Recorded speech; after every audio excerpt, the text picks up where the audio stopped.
अगर सच्चे अर्थ से आपके दिल में मुसलमानों के लिए थोड़ी भी हमदर्दी है तो कांग्रेस पार्टी अपने पार्टी के अध्यक्ष मुसलमान को बनाए।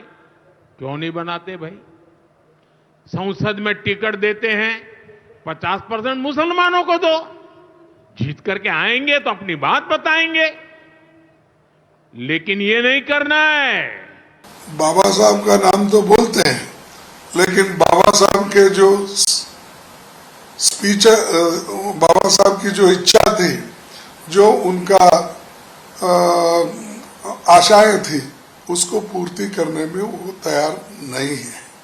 और भारतीय संविधान के अंदर उन्होंने जो सहूलतें schedule caste, schedule tribes, backward classes, इनको जो दिया है, उसके बारे में भी वो अनुष्ठान में लाने की कोशिश नहीं करते। नमस्कार जंटियों में स्वागत आपका। मैं हूं योगेंद्र, आप देख रहे हैं खास खबर। और खास खबर में हम बात करेंगे अंबेडकर जयंती और जयंती पर सियासी बॉल। बाबा साहेब अंबेडकर की जयंती, उन्हें पूरे देश में श्रद्धांजलि अर्पित की जा रही है, उनको याद किया जा रहा है, संविधान के रूप में उन्हें याद किया जाता है। लेकिन नेताओं के सियासी बोल भी काफ़ी रहे जो चर्चाओं में भी है। प्रधानमंत्री नरेंद्र मोदी ने इसी मौके पर हरियाणा में कहा कि दम है तो कांग्रेस अपना राष्ट्रीय अध्यक्ष मुस्लिम बनाए। उधर खड़गे ने भी निशाना साधा है मोदी पर, जाति, धर्म और गुमराह करने की राजनीति का आरोप लगा है। बोल यहीं पे नहीं बचे, जहां जिसका अवसर मिला वहीं पर उसी तरह से कहीं गरीबी हटाओ को लेकर के घेरा गया कांग्रेस को, तो कहीं कहा गया कि बाबा साहब के साथ में कांग्रेस ने नाइंसाफी की थी। बीजेपी ने दावा किया है कि उन्हें जो सम्मान मिलना चाहिए वो बीजेपी ने दिलाया।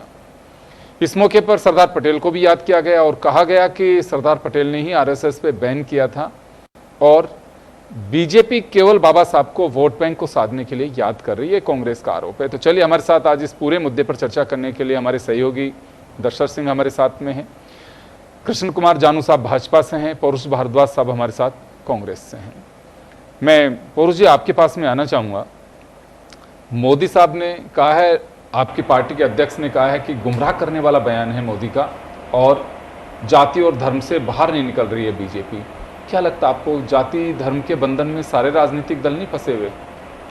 रविंद्र जी, देखिए मैं इस बात को कहना चाहूँगा कि आपको ध्यान होगा कि चुनाव के आसपास एक शायद निजी टीवी चैनल का इंटरव्यू था या फिर कोई मोदी जी प्रेस को संबोधित कर रहे थे। उन्होंने एक चीज़ कही थी, बोले कि मैं कभी भी जो है वो हिंदू मुसलमान की बात नहीं करता, हिंदू मुसलमान की मैं राजनीति नहीं करता, ना मैं भविष्य में करूँगा। हालांकि वो उस समय भी एक उनका जो वक्तव्य था वो उपहास का पात्र बना था, लोगों ने खूब मजाक करी थी। परंतु उसके बाद देखिए आज जब चुनाव नहीं है उस समय मोदी जी के द्वारा ये बोला जाना कितना दुर्भाग्यपूर्ण है। मैं भारतीय जनता पार्टी से इस बात को पूछना चाहूँगा और कहना चाहूँगा कि आपकी कोई भी राजनीति किसी भी दो जाति या फिर दो वर्ग या दो समुदाय या दो क्षेत्र को लड़ाए बिना पूरी क्यों नहीं होती।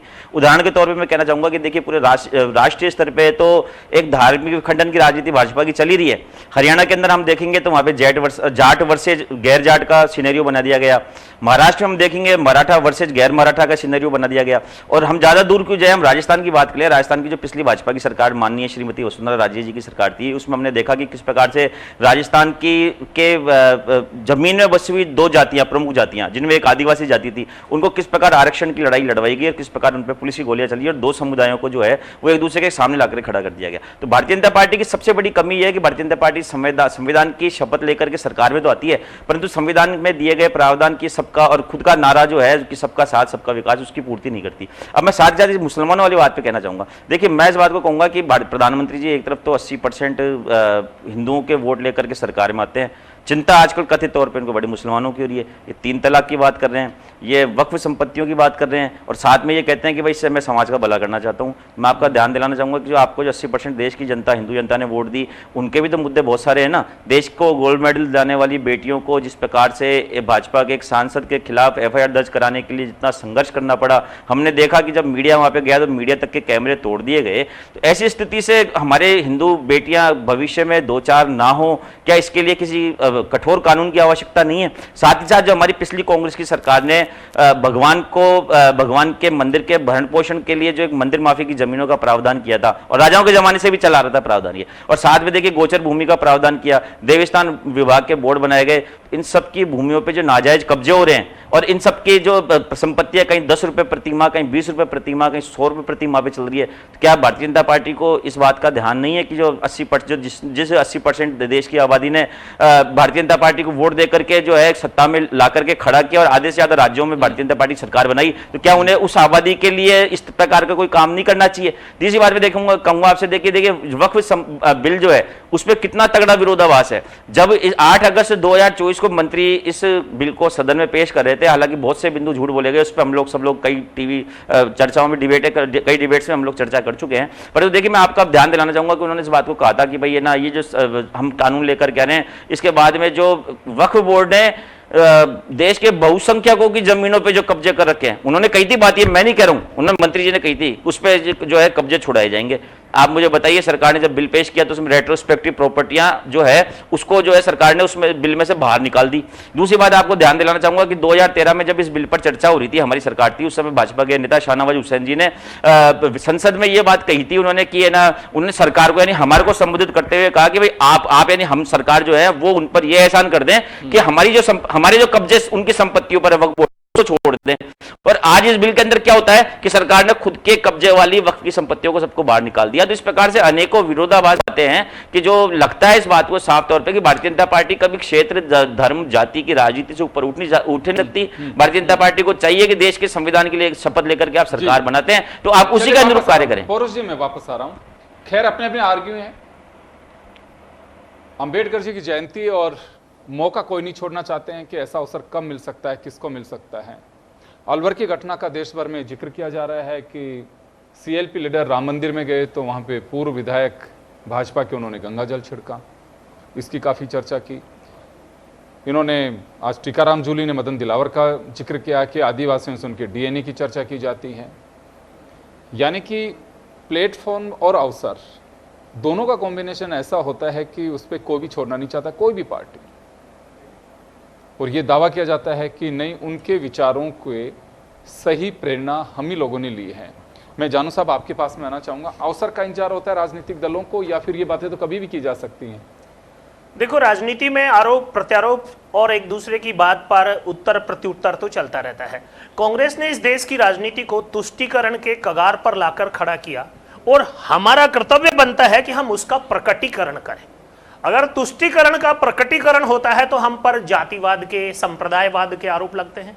ईमानदारी से तो बात बताइए, इस देश को जातिगत निगम बोर्ड बनाने का काम कौन कर रहा है? किसने किए ये सारे काम? हिंदुस्तान में नहीं, दुनिया के किसी देश में बताइए जहां पूरे के पूरे मुस्लिम राष्ट्र हैं, वहां भी मुस्लिम पर्सनल लॉ बोर्ड है क्या? भारत में ऐसे ऐसे काम कांग्रेस ने किए हैं, समाज को लड़ाते रहो, भिड़ाते रहो, जातियों को साधते रहो, कभी एससी पर चले जाओ, कभी ओबीसी पर चले जाओ, कभी नेहरू जी को पंडित कहलवाओ, क्या प्रयास नहीं किए भाई। और आज जिस प्रकार की स्थिति है, वक्फ बिल जिसकी बड़ी चर्चा कर रहे हैं, सोनिया जी बोले कुछ, राहुल जी बोले कुछ, प्रियंका जी बोले कुछ, कांग्रेस के जो आका हैं वो चुप हैं और प्यादे फुदक रहे हैं। ईमानदार बात यह है कि कांग्रेस पार्टी किसी भी विषय पर कंफ्यूजन को क्लियर नहीं करना चाहती है और यही कारण है कि वो केवल और केवल आरोप लगाती है, आचरण में वो बात नजर नहीं आती है। और इसीलिए हम ये दावे से कहते हैं कि हमारी एक योजना बताइए, 11 साल कुछ दिन बाद मोदी जी की सरकार को हो जाएंगे, एक योजना बताइए जिसमें हमने हिंदू मुस्लिम किया हो। हर योजना सबके लिए चली है, चाहे वो निःशुल्क खाद्यान्न योजना हो, बिजली योजना हो, आवास योजना हो। भारत सरकार की कौन सी योजना में जाति संप्रदाय के आधार पर तुष्टीकरण किया गया है? अगर हम सबके लिए काम कर रहे हैं और फिर भी कांग्रेस केवल सत्ता से बाहर होने की कुंठा को अभिव्यक्त करने के लिए आरोप लगा रही है तो उसे अधिकार है, लेकिन सच्चे विपक्ष का धर्म निभाने के लिए उसे जो करना चाहिए वो नहीं किया। इस देश में सरदार पटेल ने इस देश को एक किया, उसे भारत रत्न किसने दिया? इस देश के संविधान निर्माता कहलाते हैं, बाबा साहब कहलाते हैं, पता नहीं उनको कितना सम्मान। लेकिन हिंदू मिल मुंबई में उनकी प्रतिमा स्थापना के लिए आंदोलन करना पड़ा, राज किसका था? कांग्रेस का। कांग्रेस ने चरण सिंह इस देश में किसानों के बड़े मसीहा कहलाए, उनको भारत रत्न किसने दिया? जिन जिन लोगों को परिवार में सबने लिया, नेहरू जी ने प्रधानमंत्री रहते लिया, इंदिरा जी ने लिया, राजीव जी को बाद में मिल गया, लेकिन परिवार से बाहर किसी को बड़ा बनाने की, मानने की परंपरा कांग्रेस में है ही नहीं। और यही कारण है कि जब सच्चाई सामने आती है तो फिर इस प्रकार के आरोप, इस प्रकार की बातें, इस प्रकार के विषय उठते हैं। अंबेडकर जी की जयंती पर अगर असली सम्मान किसी ने किया तो भारतीय जनता पार्टी ने किया है। उनसे जुड़े चाहे हिंदू मिल का मामला हो, महू उनकी जन्मभूमि का मामला हो, लंदन में उनकी शिक्षा के स्थान का मामला हो, दिल्ली में महानिर्वाण भूमि का मामला हो और नागपुर में दीक्षा भूमि का मामला हो, पंच तीर्थ बनाए हैं भारतीय जनता पार्टी में। कांग्रेस कोई भी आरोप लगाए जी। तो दर्शक, क्या लगता है कि अगले दिन यानी कि 15 अप्रैल के समाचार पत्र या भी आप सोशल साइट्स देखिए, चैनल्स पे देख लीजिए, अंबेडकर जी के विचार, उनके किए हुए काम, उससे ज्यादा गुणगान राजनीतिक दलों की ओर से एक दूसरे को आईना दिखाने का हो रहा है आज? देखिए, निश्चित तौर पे जैसा प्रधानमंत्री मोदी जी ने आज कहा है, उसकी सुर्खियां निश्चित तौर पे कल के जो समाचार पत्र देखेंगे और टीवी चैनल्स में आज वही चीज़ें चल रही है। खास तौर पे बीजेपी के लिए शूट करता है निश्चित तौर पे, क्योंकि आपने देखा यूपी चुनाव से पहले, ये यूपी चुनाव के बाद भी आपने योगी आदित्यनाथ के बयान वहाँ पर देखे होंगे। वो सीधे बात करते हैं कि 80 वर्सेस 20 की वो बात कई बार करते आए हैं।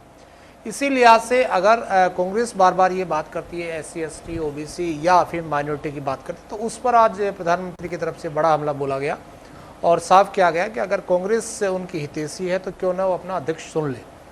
इसको लेकर आने वाले दिनों के अंदर आरोप प्रत्यारोप लगेंगे, लेकिन बीजेपी की जो राजनीति है वो निश्चित तौर पे इसके इर्द गिर्द घूमती है। अल्पसंख्यकों के खिलाफ कई जैसे इस कानून की बात करती है, कांग्रेस की अल्पसंख्यकों के खिलाफ है, जबकि बीजेपी का ये दावा है कि ये कानून इनके खिलाफ नहीं है। वक्त की बात की तो बीजेपी ने दावा किया कि इसमें मुस्लिम महिलाओं की जो भागीदारी वो पहले नहीं थी, उस भागीदारी को मिलेगी। हमने कई ऐसे बयान भी मुस्लिम महिलाओं के भी देखे जिनका ये साफ तौर पे कहना कि एक उच्च वर्ग जो मुस्लिम समुदाय में है उस पर कहीं ना कहीं उनका ये वक्फ बोर्ड है, इन पर कब्जा था। वो लोग लगातार पैसा कूटने का काम कर रहे थे, सरकार ने बेहतरीन काम किया है। जहाँ तक जानू साहब ने अभी एक बात निश्चित तौर पे, कांग्रेस को अपना स्टैंड क्लियर करना होगा। आपने राहुल गांधी को सुना, गुजरात अधिवेशन के दौरान राहुल गांधी ने कहा कि हमसे एक चूक हुई। चूक उन्होंने ये बताया कि हम SC ST की बात करते रह गए, OBC हमारे से पीछे छूट गया। कहीं ना कहीं कांग्रेस को अपनी स्थिति क्लियर करनी पड़ेगी। जब देश एक है तो आप SC ST OBC जनरल इसकी अलग अलग जब बात करोगे तो निश्चित तौर पे आपके खिलाफ वोट भी पड़ेंगे, लोग जाएंगे भी या छिटकने का डर भी रहेगा। अब कांग्रेस को एक तरफ डर इस बात का भी है कि मुसलमान छिटक नहीं जाए, और आपने ये भी देखा कि जिस जिस स्टेट में क्षेत्रीय दल मजबूत थे वहाँ का मुसलमान अल्पसंख्यक समुदाय वो कांग्रेस से छिटक कर उधर चला गया। यूपी की एक उदाहरण है, इसमें पश्चिम बंगाल एक उदाहरण है, बड़ा उदाहरण है, जहाँ पर आपने देखा कि वो कांग्रेस से शिफ्ट अलग हो गए। अब कांग्रेस की भी ये मजबूरी है कि मुसलमानों को साथ रखा जाए, SC ST को साथ रखा जाए, और अब राहुल गांधी ने फिर कहा है कि हमारे से गलती हो गई। OBC वर्ग, खासतौर पे OBC वर्ग अगर उसको साथ रखते तो हमें 2024 में सफलता मिलती। बहरहाल ये सफलता कब मिलेगी कब नहीं ये देखना होगा, लेकिन निश्चित तौर पे आज के दिन अंबेडकर की जयंती के वक्त सियासी बोल है, उनकी लगातार चर्चा हो रही है और कल ये अखबार की सुर्खियां भी बनेंगी। बिल्कुल आप सही कह रहे हैं, क्योंकि देखिए संविधान तो इस बात की इजाजत नहीं दे देता कि कोई भी जाति धर्म इसकी राजनीति करें। एग्जैक्ट शब्द नहीं, लेकिन मजमून को अगर हम देखें तो जाति धर्म से ऊपर उठ करके संविधान की अपनी एक आत्मा है और उसकी प्रेरणा है, उसका जो मकसद है वो भी यही है। और साहब आपके पास में आना चाहूँगा, जाति धर्म की राजनीति का आरोप केवल बीजेपी के क्यों लगे? कांग्रेस भी उस कटघरे से बाहर आ सकती है? देखिए, मैं इस बात को कहना चाहूँगा योगेंद्र जी कि हमारे संविधान ने जो, अगर हमारे को जो आपने बात कही, उसके अलावा संविधान ने ही जो है हमारे जो देश का पिछड़ा वर्ग है उसको वर्गीकृत किया है। उसको एक समुदाय को SC का नाम दिया गया, एक समुदाय को ST का नाम दिया गया। एक समुदाय जो भारतीय जनता पार्टी के शासनकाल में आया और बाद में उनकी समर्थित सरकार के समय आया, वो OBC आया। और अल्पसंख्यक जो वर्ग है वो भी जो है संवैधानिक जो है वो प्रावधान है। तो निश्चित तौर पे कांग्रेस पार्टी यदि किसी वर्ग की, किसी जाति की बात तो कांग्रेस करती नहीं। कांग्रेस बात करती है हमेशा वर्ग की, कांग्रेस बात करती है दलित की, कांग्रेस बात करती है आदिवासी की, कांग्रेस बात करती है पिछड़े की, कांग्रेस बात करती है किसान की, कांग्रेस बात करती है अल्पसंख्यक की, कांग्रेस बात करती है महिलाओं की। तो कांग्रेस ने किसी जाति की तो बात करी नहीं कांग्रेस ने, और न किसी धर्म की बात करी। आदिवासी किसी भी जाति का हो सकता है। परोज जी एक चीज बताइए, अभी आपकी पार्टी के पूर्व राष्ट्रीय अध्यक्ष जी, अभी लोकसभा के अंदर नेता प्रतिपक्ष हैं राहुल गांधी साहब, उन्होंने कहा कि हम ब्राह्मण, मुस्लिम और एससी में फंसे रह गए, ओबीसी हमारे हाथ से छूट गया और उसका ख्याल नहीं रखा। इसका मकसद क्या है? तो ये आपको नहीं लगता है कि आप जो केवल मोदी पे या बीजेपी पे आरोप लगा रहे हैं, उस स्ट्रक्चर को आप लोग भी चुन रहे हैं? नहीं, देखिए, मैंने जैसा कि आपसे कहा कि देखिए, एक तो किसी व्यक्ति को लेकर के या किसी जाति को लेकर के या किसी संस्थान को लेकर के एक तो नकारात्मक भ्रम फैला जाए, नकारात्मक राजनीति की जाए और एक सकारात्मक की जाए। कांग्रेस की यदि ऐसी कोई राजनीति भी रही तो देश के संवैधानिक प्रावधानों के अनुरूप किसी वर्ग के समर्थन में राजनीति रही। हमने कभी किसी की खिलाफत तो नहीं की। हमने तो कभी ये नहीं कहा कि भाई आपकी अगर विपक्षी पार्टी सत्ता में आ जाएगी तो फलानी जाति है, फलाने धर्म के लोग आपकी भैंस खोल के ले जाएंगे या आपकी महिलाओं के मंगलसूत्र चुरा करके ले जाएंगे। हमने तो कभी भाषणों में ऐसी बात नहीं बोली। दूसरी बात देखिए, प्रधानमंत्री जी की बात पे ध्यान दिलाना चाहूंगा। प्रधानमंत्री जी का कैसा है जो कांग्रेस जो प्रधानमंत्री जी देश की 80% बहुसंख्यक आबादी के बेरोजगार युवाओं को ये सलाह देते हैं कि भाई आप नाले के किनारे अपना ठेला लगाइए, नाले में जाकर के पतीले को उल्टा कीजिए, उसमें पाइप लगाइए और उससे लेकर के आप एक गैस का स्टोव लगाइए और उसमें बैठ करके आप पकौड़े तलिए। ये भी अपने आप रोजगार है। निश्चित तौर पर कोई छोटा प्रधानमंत्री जी के द्वारा देश के बहुसंख्यक समुदाय को तो नाली के किनारे खड़े होकर के पकौड़े तलने की सलाह दी जा रही है। और एक वर्ग देश का जो अल्पसंख्यक वर्ग है, जिसको भारतीय जनता पार्टी जिसको खुले में डालती है, भारतीय जनता पार्टी जिस वर्ग को कभी एमपी की टिकट नहीं दी, भारतीय जनता पार्टी कभी उसको अपने मंत्रिमंडल में स्थान नहीं देती, उनका तो केवल पंचर बनाने तक सीमित रह गए। और हाँ, पंचर की तस्वीर दिखा रहे हैं। बिल्कुल निश्चित तौर पर पंचर का जवाब है। देश के बहुसंख्यक समुदाय को भी सोचना चाहिए कि आप देखिए, आपको सलाह दी जा रही है नाली के किनारे खड़े होकर पकौड़े बनाने की, और जब एक समुदाय जो है पंचर बनाने की बात कर रहा है तो प्रधानमंत्री जी उसको गिरा हुआ काम बता रहे हैं। दूसरी बात आपको मैं साथ ही साथ, जैसा कि मैंने आपसे शुरू में कहा योगेंद्र जी, कि प्रधानमंत्री मोदी जी को जातिवाद की राजनीति छोड़ करके, धर्म की राजनीति छोड़ करके संविधान की बात करनी पड़ेगी। अगर आपको बात करनी है तो किसी वर्ग की बात कीजिए, आप दलित वर्ग की बात कीजिए, आप आदिवासी वर्ग की बात कीजिए, आप महिला वर्ग की बात कीजिए, आप अल्पसंख्यक वर्ग की बात कीजिए, चाहे उसमें कोई सी भी जाति आती हो, चाहे उसमें मुस्लिम आते हो, चाहे सिख आते हो, चाहे ईसाई आते हो, चाहे और कोई जाति आती हो, परंतु आप अपनी सुविधा के अनुसार एक वर्ग को गालियां देते हैं, फिर बाद में आप उसी वर्ग को उठाकर गले लगा लेते हैं। आप सौगातें मोदी बांटते हैं, आपने कभी सौगातें होली तो नहीं बांटी, आपने कभी सौगातें दिवाली तो नहीं बांटी। मैं मेरे बड़े भाई जानू जी से पूछना चाहूंगा, क्या हम इस बात को मान के चले, देश का बहुसंख्यक वर्ग इस बात को मान के चले कि अगली दिवाली आने वाली है, देश की जो बहुसंख्यक आबादी है उसको भी भारतीय जनता पार्टी की तरफ से सौगातें दिवाली बांटी जाएगी, उसके बाद में सौगातें होली बांटी जाएगी? नहीं होता ऐसा। भारतीय जनता पार्टी को सोचना चाहिए, देश गुमराह नहीं होगा। आपसे एक बार हो गया। ये बताइए, आप सौगातें मोदी का विरोध कर रहे हैं कि आप इनसे रिक्वेस्ट कर रहे हैं कि होली और दिवाली पे भी दीजिए? नहीं, देखिए, मैं तो इस बात को कहना चाहूंगा कि इन्होंने कि समय के हिसाब से इनका जो स्टैंड बदलता है, ये कभी तो किसी के पक्ष में होना बुरा नहीं है योगेंद्र जी, किसी के खिलाफ होना बुरा है। आप निश्चित तौर पे सभी वर्गों का बराबर का सम्मान कीजिए, सभी वर्गों को आगे बढ़ाइए। हम इस बात को जानते हैं कि आप एक समय में सबको साथ लेकर के नहीं चल सकते, आपको कैटेगरी निर्धारित करनी पड़ती है कि भाई हमारा ये शासन जो ये हमारी 5 साल जो है ये इस वर्ग के लिए समर्पित रहेंगे, इस एरिया के लिए समर्पित रहेंगे, उससे अगले इस वर्ग के लिए लेंगे। तो भारतीय जनता पार्टी नकारात्मक राजनीति करती है। भारतीय जनता पार्टी तो देखिए, आप कहा तो डीएनए चेक करा, आदिवासियों को डीएनए चेक कराने की बात करते हैं। इनके नेता जो है वो दलित समाज का, हमारे नेता प्रतिपक्ष मंदिर में जाते हैं, उस मंदिर को धुलवाया जाता है। इनके द्वारा समय समय पर इस प्रकार की जातिवादी हरकतें इनके द्वारा की जाती है, और फिर ये बात करते हैं कि साहब हम तो जो संविधान की बात करते हैं, हम तो देश को एक करने की बात करते हैं। देश तरह से एक नहीं होता है, देश में आपको सबको साथ लेकर के चलना पड़ता है। आपका जो नारा है सबका साथ सबका विकास, वो बोलने से सबका साथ सबका विकास नहीं होता, आपको उसको करके दिखाना पड़ेगा, तब सबका साथ और सबका विकास नहीं हो पा रहा है। निश्चित तौर पर नहीं हो पा रहा। मैं बिल्कुल आपके बड़े भाई साहब से जवाब लेता हूं। सर, इनकी शिकायत यह है कि इस मौके पे सबका साथ सबका विकास प्रासंगिक है ये नारा, लेकिन कांग्रेस को लगता है कि धरातल पे नहीं उतर रहा है, महज कहने का नारा है बस। देखो, रचनात्मक विपक्ष बहुत से विषयों में सहयोग किए तो बहुत सी बातें धरातल पर आती हैं, पर आप केवल खामियां देखने चल पड़ो तो फिर वो सब बातें भुला दी जाती हैं। इस देश में मोदी जी के आने से पहले कितने एम्स थे, अब कितने हैं? कितने किलोमीटर रेल लाइन 10 से 11 साल में बनी है? कितने हवाई अड्डे बने हैं? कितने जिलों में मेडिकल कॉलेज बने हैं? आप रचनात्मकता को देखिए, आप नकारात्मकता को क्यों देख रहे हो? मानना कि कांग्रेस वो आचरण कर रही है, अगर नाई है तो बाल देखेगा, मोची है तो जूते देखेगा, दर्जी है तो कपड़े देखेगा। अपने लिए संभावना तलाशने की कांग्रेस जो कोशिश कर रही है, मोदी जी किसी क्षेत्र में उनको कोई मौका नहीं दे रहे हैं, इसीलिए छटपटाहट है। 75 साल में हिंदू समाज के इस 80 और 20 की बात करने वाले समाज में कितने सुधार बिल आए? बाल विवाह का बिल आया, सती प्रथा का आया, दहेज प्रथा के खिलाफ आया।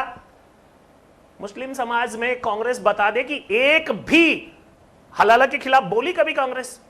3 तलाक के खिलाफ बोली कभी कांग्रेस? वोट बैंक के लिए एक समाज को यूज करते रहे, उसके कल्याण की कोई योजना नहीं लेकर आए। और जिस वक्फ बोर्ड में जिस प्रकार के घोटाले सार्वजनिक रूप से सामने आ रहे हैं, उस पर कांग्रेस चुप बैठी है। इसका मतलब है कि कांग्रेस अपने स्वार्थ के लिए कुछ भी करना चाहती है, समाज के उद्धार के लिए कुछ नहीं।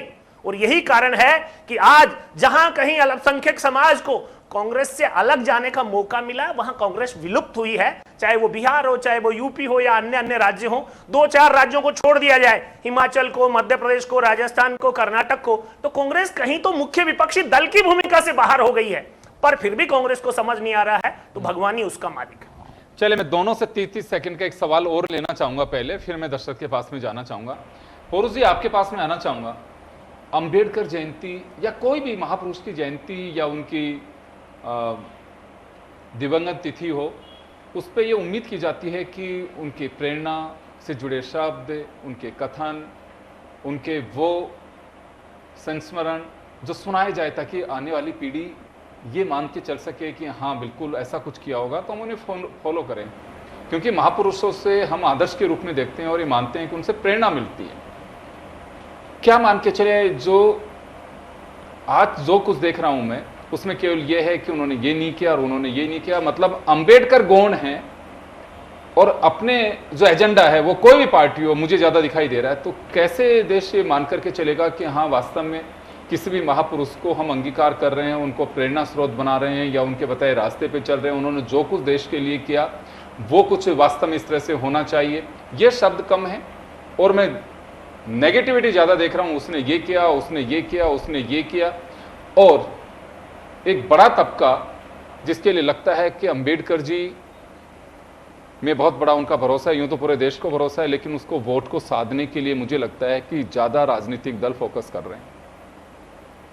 जी योगेंद्र जी, देखिए मैं इस बात को कहना चाहूंगा कि 2014 के बाद से निश्चित तौर पे आपने जो बात कही, ये देश के लिए चिंताजनक विषय है, देश के लिए खेदजनक विषय है, देश के लिए 14 से शर्मिंदगी का विषय। मैं आपका ध्यान दिलाना चाहूंगा कि जब हमारी सरकारें थी तो निश्चित तौर पे भारतीय जनता पार्टी के जो नेता जो दुनिया में नहीं रहे, हमने उनका सम्मान किया। और जो देश के जो नेता मौजूद रहे उनको भी हमने विदेशी जो डेलीगेशन हमने हमारी सरकार की तरफ के समय भेजे गए, उसमें अटल बिहारी वाजपेयी जी से लेकर सुषमा स्वराज जी से लेकर के कई नेताओं को हमने भेजा। परंतु 2014 के बाद एक ऐसा दौर आया कि देश को आजादी दिलाने वाले महानायकों को नायक की जगह खलनायक साबित करने का प्रयास किया गया। न सिर्फ उनका व्यक्तिगत चरित्र हनन किया गया, उनकी राजनीतिक उनका चरित्र हनन किया गया, उनकी जाति, उनके धर्म तक पे जो है वो सवाल उठाए गए। जिस प्रकार से देश के प्रथम प्रधानमंत्री से लेकर के देश को, और देखिए कैसा दोहरा चरित्र है, एक तरफ गांधी जी को गालियां दी जाती है, एक तरफ गोडसे की पूजा की जाती है, एक तरफ गांधी जी को गालियां दी जाती है, एक तरफ विदेशों में जाकर के सबसे पहले ये बताया जाता है कि साहब मैं उस गुजरात से हूं जहां पे गांधी जी थे। मैं इसी बात में कहना चाहूंगा, अंबेडकर जी की बात रही। अंबेडकर जी निश्चित तौर पर ऐतिहासिक तथ्य है ये कि अंबेडकर जी को आगे बढ़ाने में कांग्रेस का कितना योगदान रहा।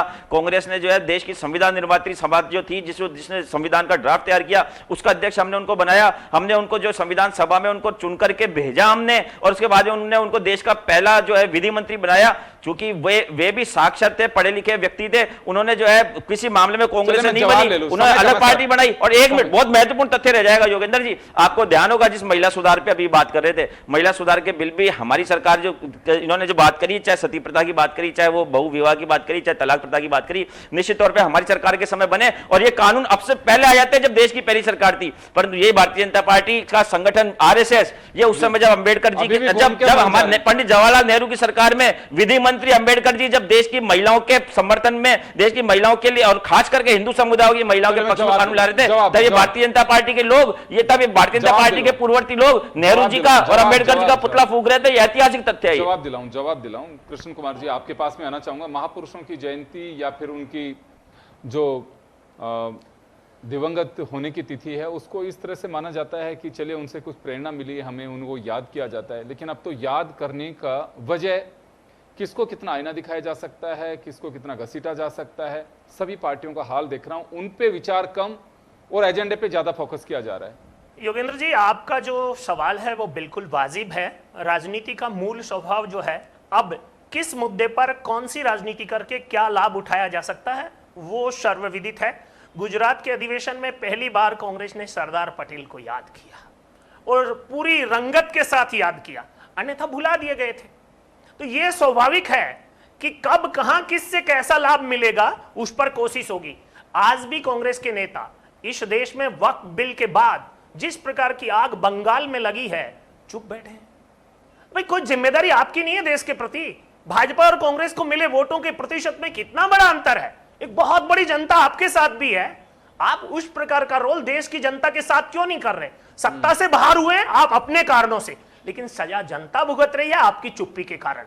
और ये आचरण जो है उसका लाभ अन्य अन्य राजनीतिक दल ले रहे हैं, भाजपा ले रही है, तो मैं उस बात से इनकार नहीं करता। लेकिन राजनीति की ये जो प्रतिस्पर्धा है, आरोप प्रत्यारोप हैं, और जिस प्रकार का सत्ता पक्ष और विपक्ष का संबंध होना चाहिए देश के कल्याण के लिए, वो 2014 के बाद से नजर इसलिए नहीं आ रहा कि कांग्रेस को मोदी जी को प्रधानमंत्री स्वीकार करने में, गले उतारने में तकलीफ हो रही है। चलिए दर्शक, आपके पास में आना चाहूंगा। अभी भी जवाब आया नहीं दोनों ही तरफ से, और ये कहा जा रहा है कि उनकी कमी है, हमारी नहीं है। क्या लगता है आपको कि ऐसे अंबेडकर जी के जो एक प्रेरणा के रूप में देखा जाना चाहिए, महापुरुषों की जयंती इसी वजह से शायद मनाई जाती होगी कि उनको याद किया जाए, भावी पीढ़ियों समझ सके, कुछ प्रेरणा ले सके, लेकिन इस तरह के मंचों से जो बातें की जा रही हैं राजनीतिक दलों की ओर से, क्या लगता है आप महज एक वोट बैंक के लिए? देखिए, निश्चित तौर पे आज के दिन खास तौर पे बाबा साहब की जयंती के अवसर पर इस तरह की बातें नहीं होनी चाहिए, क्योंकि जैसा आपने कहा कि बाबा साहब अम्बेडकर ने देश को जो दिया, संविधान दिया, या जिस संविधान के तहत ये देश आगे बढ़ रहा है, निश्चित तौर पे वो दुनिया के अंदर एक उसका नाम है, एक अलग छवि है। हमने बड़े बड़ी कंट्री के अंदर देखा, अमेरिका जैसे देशों में देखा कि वहाँ पर जब राष्ट्रपति चुना जाता है उस वक्त किस तरह की घटनाएं होती हैं, लेकिन भारत में इस तरह की घटनाएं नहीं होती। भारत इसी के लिहाज से कहा जाता है कि मजबूत यहाँ पर लोकतंत्र है और अच्छा संविधान है। लेकिन संविधान को लेकर जिस प्रकार से राजनीतिक दलों में होड़ मची हुई है, या वोट पाने की जुगत के चक्कर में अलग अलग समाजों को लेकर बातें कही जा रही है, निश्चित तौर पे वो कहीं ना कहीं अच्छी बात नहीं है। और अंबेडकर हो या कोई भी दूसरे महापुरुष हैं, या जिन्होंने देश के लिए प्राण न्यौछावर किए हैं, स्वतंत्रता सेनानी हैं, उनका योगदान नहीं भुलाया जाना चाहिए। देश की आज़ादी में जिन लोगों ने योगदान दिया, निश्चित तौर पे वो काबिल तारीफ है। तो आज के दिन अंबेडकर के जो विचार हैं, उनकी जो नीतियां हैं, देश को उन्होंने क्या दिया, उस पर अगर संगोष्ठियां होती तो निश्चित तौर पे वो देश के हित में बात होती। लेकिन अलग अलग राजनीतिक दलों की तरफ से संगोष्ठियों की बात करें या जयंती अवसर पर कार्यक्रम रखे गए थे, उस पर यही देखने में आया कि फला सरकार ने ये किया, हमने ये किया, फला सरकार ने अम्बेडकर का सम्मान नहीं किया, हमने सम्मान किया। कुल मिलाकर ये अच्छी बात नहीं है। आज के दिन अम्बेडकर के जो विचार है उसको कैसे अपन आत्मसात कर सकते हैं, उस पर चर्चा। बिल्कुल आप सही कह रहे हैं, और होना भी यही चाहिए।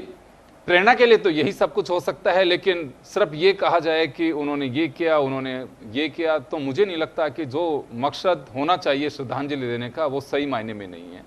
राजनीतिक दल अपने एजेंडे पे चल सकते हैं, लेकिन कायदा नहीं है ये।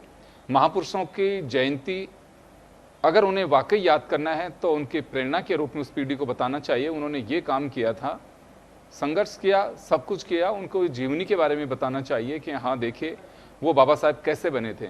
लेकिन आज हो ये रहा है कि बस केवल उनको कैसे, उनके नाम का उपयोग कैसे हो सकता है, वोट बैंक को साधा जा सकता है, राजनीतिक दलों का सिर्फ यही मकसद रह गया। आप सभी का बहुत बहुत शुक्रिया। खास खबर में इतना ही, दीजिए इजाजत, नमस्कार।